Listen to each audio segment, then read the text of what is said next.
never withdraw, never regret. But one cannot ignore the realities on the ground.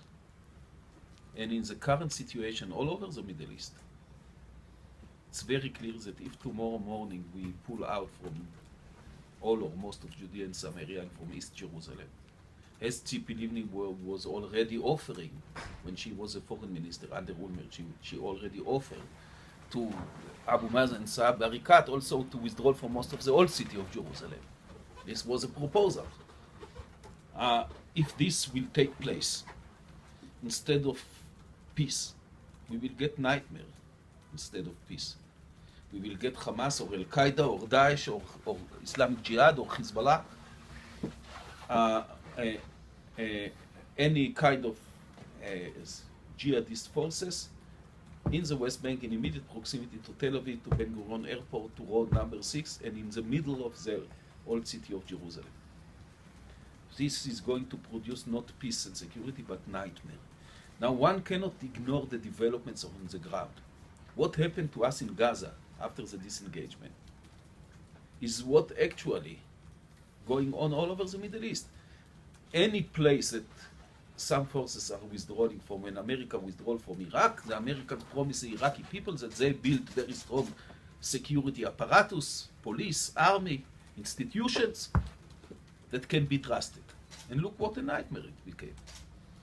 What you see today is a jihadist, it's a new trend, that jihadist forces are popping up on the ground everywhere in the Middle East.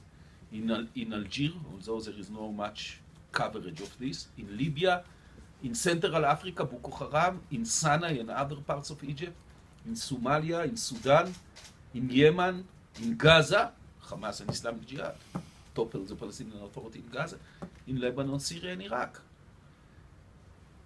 Therefore, in the current situation, it's very clear that if somebody will come with the idea that we should pull out from the West Bank, the end result will not be peace but a nightmare. We will have to fight back, and you know it's bad enough what's going on in Gaza, but it will repeat itself, and it will be much more difficult for us to handle it. If it will happen not from Gaza but in the country center, if with mortar fire you will be able to target Jerusalem and Ben Gurion Airport and road number 6. This might produce a nightmare. And people should realize it. That, for example, if this would have happened when Tzipi Livni offered it to Abu Mazen, just 7 years ago, if Abu Mazen would agree and this would be implemented, today it would be nightmare. People cannot ignore the realities, the sad realities on the ground. And I don't see currently a real partner that can deliver. You know, it's the same Palestinian Authority, the same Abu Mazen who told us, I remember, prior to the withdrawal from Gaza, Abu Mazen gave a public speech. It was not written agreement, but I can almost quote what he was saying. Now I'm almost quoting. He said, once the Israeli occupation inside Gaza is over, once there are no Jewish settlement inside Gaza, there will be no hostilities and no rockets whatsoever between Gaza and Israel. He said, we are in charge, there will be no hostilities, no rockets. Since then, 16,200 rockets were already launched from Gaza into Israel in those 9 years. So how can somebody serious even consider, you know, before we see what's going on all over the Middle East, before this trend, jihadist trend is over, even consider to take similar steps in the West Bank? Okay, but if in principle Netanyahu believes in two states, then in principle, where does he plan to have a Palestinian state? The answer is that currently we don't see such a solution or such a situation. By the way, I can tell you that many European foreign ministers, when you speak with them tete-a-tete, and I'm speaking also some very prominent from very important countries, do understand it. That today for Israel, even to try to withdraw from parts of the West Bank, this is committing suicide and not creating peace. People understand it. So some people are saying, yeah, but do something about the settlements or make some gestures. It will be easier for us to understand. But people understand that there is no real partner for peace. That Abu Mazen is surviving only because we are in the West Bank. And he didn't survive in Gaza. He was toppled in Gaza because we pulled out from Gaza. People understand it. People are not stupid. Those who think understand it. That we are between the rock and the hard place. On the one hand, we don't want, to annexate the entire West Bank, cities like Nablus or Ramallah and Hebron and Kalkilia and Tulkarem with 1.5 million people. And on the other hand, we mustn't make stupid things, unreasonable things, and we cannot ignore the realities on the ground. People understand it. You mentioned a couple of times whether we win, whether they win. It seems pretty clear that neither side's going to win this election and be able to form a strong coalition. Would the Likud be willing to sit in a unity government with the Zionist Union, even in a rotation of prime ministership? And secondly, what do you think about the joint Arab list probably being the third largest party in Israel and maybe the head of the opposition? First, I can only repeat what Prime Minister Netanyahu was saying just yesterday and the day before, that he is not going to national unity government, because such a government will not survive more than few months, because the gaps today between us and the Labour Party, both on security. Now, if they are saying never speak up on Iran publicly, only in closed room doors, otherwise you are ruining the relations with the United States and the Western world altogether. And we think this is totally stupid. Speaking up, it's part of our policy. It's part of doing national security, and it's extremely important. If they think that we should negotiate with Abu Mazen, despite the fact that he is going to the ICC and that he established, or trying still to establish national unity government with Hamas, and proceed with a horrible, implacable anti-Israeli incitement. Also on the economic front. If we want to proceed with this reform in the ports, in the seaports, and the Labour Party will give all their backing to the unions, to the Istadrut and to the unions. You know, a few days ago, 1 week already, I appeared on the morning news bulletin, and towards the end of my interview, they brought the head of the union from Haifa. And he said that he felt that we insulted him, with this movie, and that he's not going to vote Likud. But then he said, I'm not going to vote Likud because what you are doing is an assault against organized unions. And look what you are doing in Haifa port. It's my duty to protect the interest of our workers. So in the corridor, when we continue to speak, I understand you. Bougie will be much more comfortable to you. Because the Labour Party will never fight any labor union in order to initiate any reform. So I can understand that some workers in the seaports prefer now to see governmental change. So how can we agree about such things like this? How can we sit together with people, unfortunately, not all, but many people in the Labour Party now are post-Zionist. If somebody is called in the past to refuse people to refuse to serve in the IDF, if somebody thinks that Atikva is the racist national anthem, if you hear such positions, it will be very difficult to sit together. I mean, we are not Tzipi Livnis that we can move from one party to another so easily, and each time to say that I didn't change anything, they changed. They came closer to me. This is something that we don't have this craftsmanship, this expertise that enable us each time to move all over the political spectrum. What about the Joint Arab List being the third largest party? This might happen, I don't know. This might happen. Still, it doesn't mean that the head of this party will be the head of opposition, because it's up to the entire opposition to elect the chairman of the opposition. But this might happen. By the way, I've heard the idea, when Bougie was asked, he said that he have no objection that Ahmad Tibi will become a member of the Defense and Foreign Affairs Committee. As a former chairman of this committee, I can tell you that I think that this is fundamentally wrong. Not because an Arab cannot be a member of the Defense and Foreign Affairs Committee, but an Arab who is not committed to strengthening the IDF and Israel's security, an Arab who is praising those who refuse to serve in the IDF, an Arab who is calling his own people, from his own family, from his own village, from his own religion, from other groups as well, not to serve in the IDF, an Arab who served as a advisor of Yasser Arafat, as a personal advisor of Yasser Arafat, cannot be exposed to all the secrets that people in the Foreign Affairs and Defense Committee are being exposed. It's true that in the past there was one case, not two, one case in which there was an Arab member, Hashim Mahmoud, I think. But even he was only, how to call it, part-time member. He didn't go to all the meetings and all the tours in IDF compounds or Shin Bet or Mossad. Azmi Bishara tried.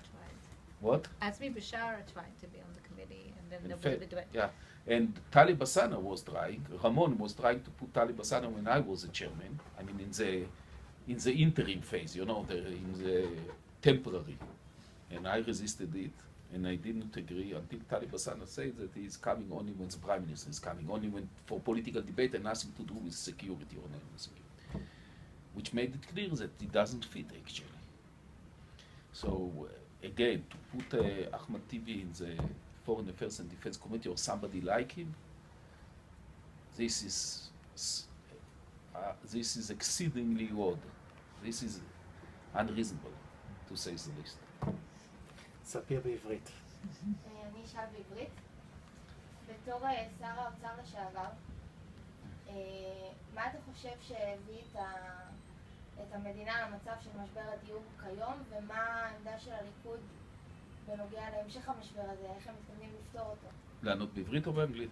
איך שאתה רוצה. מה? כן. English, if you don't English, mind. okay. Look, first, this is a very serious problem. Between the years, one should understand where the problem came from. What is the origin of this problem? In order to understand what should be the solution. And why the solution cannot be such stupid steps like zero VAT, like Lapid did, and it's only reduce the number of new housing building and raise the price rather more. And why the ideas of Herzog and Trachtenberg to give not zero or free VAT, but free land. Why this is even more stupid idea and dangerous idea. Then one should understand why this cannot be the solution. What really happened, and I'm not going to get why this is happened. We have to build every year approximately 40,000 new apartments. This is a break even.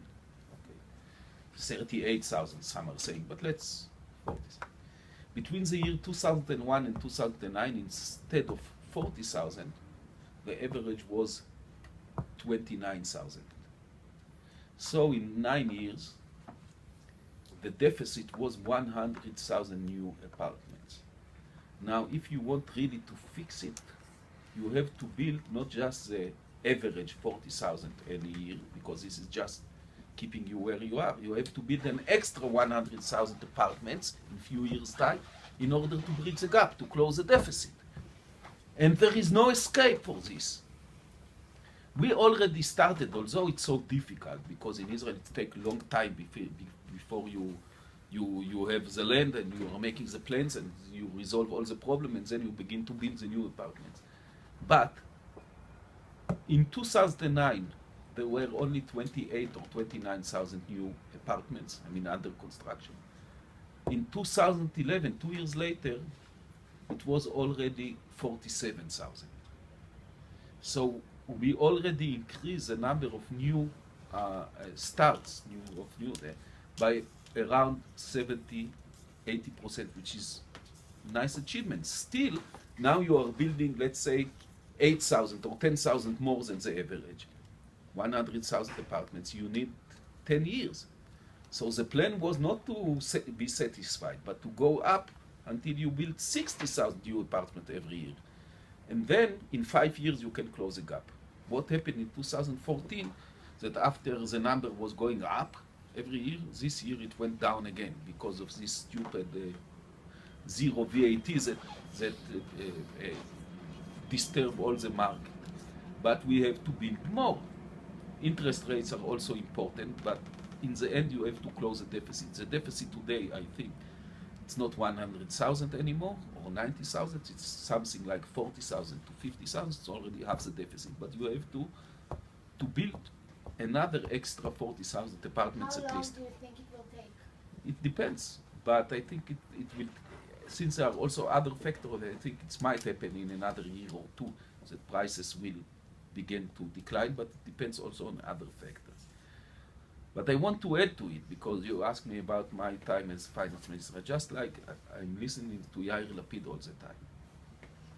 And maybe it goes without saying that we all have to, that every party and every leader is trying to show his achievements and sometimes even to take credits for something that not exactly belong to him, to share the credit of others. But to lie, this is a different thing. So first let me say a few things about economy, because economy is also important. In beginning of 2009, we had suffered from negative economic growth. In the summer of 2009, unemployment was 10%. And when I became finance minister, the prediction, the forecast was that it will go up to around 15%. Some people said even 20%, like in Spain and Greece, almost. In the years 2010 to 2012, we became number one in economic growth. The average was 4.4%, which means 2.5% per capita. We were number one in all the Western world, the Western developed world, not just in economic growth, but also in GDP per capita growth. We reduced the debt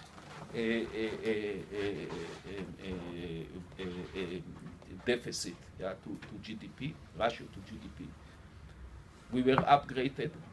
We reduced unemployment from 10% to 6.2% at the beginning of 2013. Now it's even 5.7%.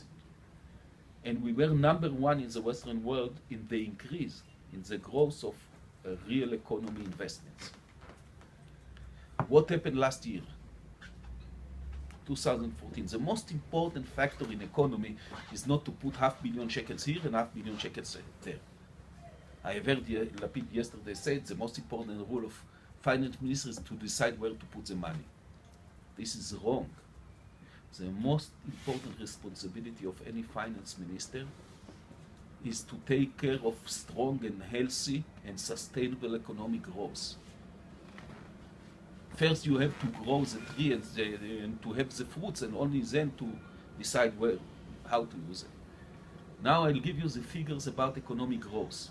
From being number one year after year in economic growth, and also economic growth per capita, this year, 2014, the economic growth is only 2.6%. We are not number one anymore, not number two, not number three in the West.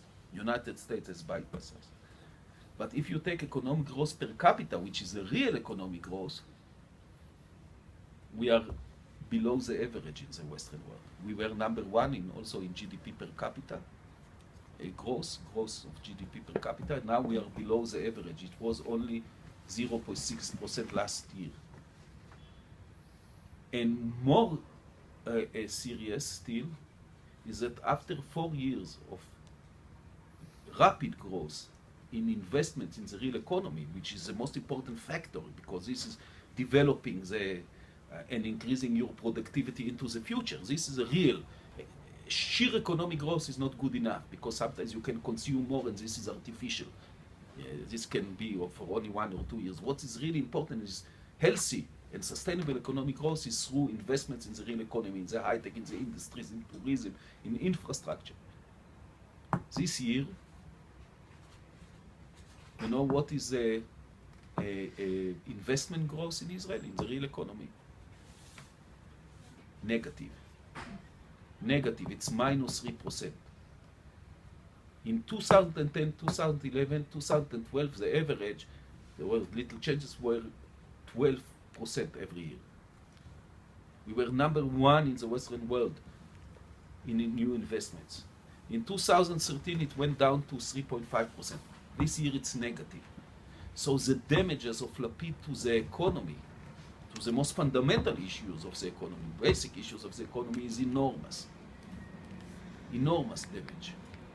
You need to have a serious finance minister that take economic seriously. He shouldn't, not necessarily a doctor for economics. You know, in the beginning when Lapid was appointed, I said he can succeed. Although he have no degree even. Said if he's intelligent and is ready to listen and ready to learn and he will take it seriously, he can succeed. Because autodidact can also succeed. Sorry, I'm just going to shoot in one last question. The problem with Lapid was that he didn't study Socrates. He don't know to say, I know that I don't know. He cannot admit that he doesn't know. Okay, but Netanyahu has already said that it would be Kachlon who would be finance minister. Is that the right choice? No, Steinitz is the right choice. You know, the right choice is a combination between somebody who fits and also political constraints. Look, I think Kachlon can be a better finance minister than Lapid, because I assume he will take it more seriously. Kachlon, at least I heard it several times from him, so I know that he can say, I know that I don't know. That's the beginning of any knowledge, of any wisdom. Kachlon can say it. Lapid, I think, is too arrogant to understand to understand Socrates. One quick question. Yeah, please. Do you think that we find ourselves on certain fronts in a position of being in an inevitable conflict of interest with the United States, for example, which is on certain arenas at least engaging in a détente with Iran that goes beyond the nuclear talks? You know, there are areas where its interests converge with Iran, and that there are areas where its interests conflict with Iran. So where it, well, very good question. Where it converges, how are we going to align ourselves? First, the fact that we have some differences and some debate with the United States doesn't mean that we are fighting the United States or that the United States is fighting us. There were in the past numerous cases, you know what? More than numerous cases in which we had sharp differences with the United States. And those differences created some tension, but it didn't destroy the relations. But here we have more than sharp differences. We have a strong difference. First, I don't think it's a. I think those are differences, not differences of interest, because I believe this is also the interest of the United States. But here you are right. First, we are afraid of a bad deal with Iran on the nuclear issue. A deal that will enable Iran to park only 1 year or even slightly less from the bomb. A deal that will make Iran a threshold nuclear state, and this time a legal threshold nuclear state. Second, we are against the idea that even if there will be a deal with Iran and sanctions will be lifted, which we think that unless there are some remedies, serious changes in the deal, it's a wrong deal. We are against the idea that this is enough in order to normalize ties with Iran. I mean, if Iran is still trying to dominate the Middle East, to hegemonize the Middle East, if Iran is still sponsoring terrorist groups all over the Middle East with money and ammunition and weapons, if Iran is still speaking about the elimination of Israel out of the map, if Iran is still developing intercontinental ballistic missiles that can target United States, I think the Americans should come and say, okay, this is a nuclear issue. This is important. But if you want really to normalize economic ties with the West, with us and Europe, you cannot develop intercontinental ballistic missiles at the same time, even if you, let's assume for the sake of arguments that we resolve for the time being the nuclear issue. What kind of behavior? You want us to be your friends while you are developing long-range missiles that can reach the United States of America, and you call them satellite launchers in order to disguise it? You want us to normalize economic ties with you when you are still the only country in the world that's speaking about wiping Israel out of the map? No. No. You want us to normalize ties with you when you are still trying to hegemonize the Middle East and you are number one country in sponsoring terrorism all over the world? This is wrong, morally wrong and strategically wrong. And I don't think that this is against the interest of the United States. I think that good deal with Iran and preventing Iran from creating this Iranian Shiite axis stretching from Iran through Iraq, Syria, Lebanon to the Mediterranean and to our northern border. I think that this is our interest and United States' interest as well. At a more local, micro level, there's a convergence of US and Iranian interests in fighting ISIS. You see Kerry now an hour ago saying we're going to have to negotiate with Assad, and that is something that's going to come against any Israeli government, be it Likud, be it Labour. How do we align against that? I can tell you that if United States, and I don't believe, I want not to believe, but if somebody in the United States or also in Europe thinks that it's good to enable Iran to, in order to finish the chaos in the Middle East, to enable Iran to hegemonize and control the Arab Sunni world, countries like Iraq, Syria, Lebanon, Yemen, Sudan, maybe in the future also the Gulf states and Saudi Arabia. If somebody think, okay, it's so chaotic all over the Middle East, they're fighting each other and jihadist forces are popping up. Iran is already a stable Islamic caliphate or republic, so let's enable Iran to hegemonize, to become a superpower and to control the rest of the Middle East. I think that this will be a terrible, historic mistake. And United States should understand it, that you cannot, because you have some problem, serious problem with ISIS or Boko Haram or Jabhat al-Nusra, that the real solution is to give the Shiite a jihadist to hegemonize and to control the Middle East and to become an empire. This is not the solution. I mean, why it's so important to defeat ISIS? Because you don't want another Iran in Iraq. One Iran is bad enough. You don't want another caliphate or Islamic republic, this time Sunni Islamic Republic in Iraq, in Syria. Therefore, it's so important to defeat ISIS. Not just because they are doing horrible things. But, so Netanyahu was perfectly right. He put it in a very nice way. He said to win ISIS and to win the war, to win the battle against ISIS and not to win the battle against the Iranian nuclear project is like winning the battle and losing the war. This is perfectly the case. And we are working very hard to convince the United States of America, and we are also speaking up that this cannot be the solution. This is just a very short-range solution, because in the end you will get such an Iranian Shiite empire with such vast resources and vast territories that the problem of ISIS will be only 1% of this new problem. You don't resolve little problem by creating a bigger problem. Yuval Steinitz, thank you.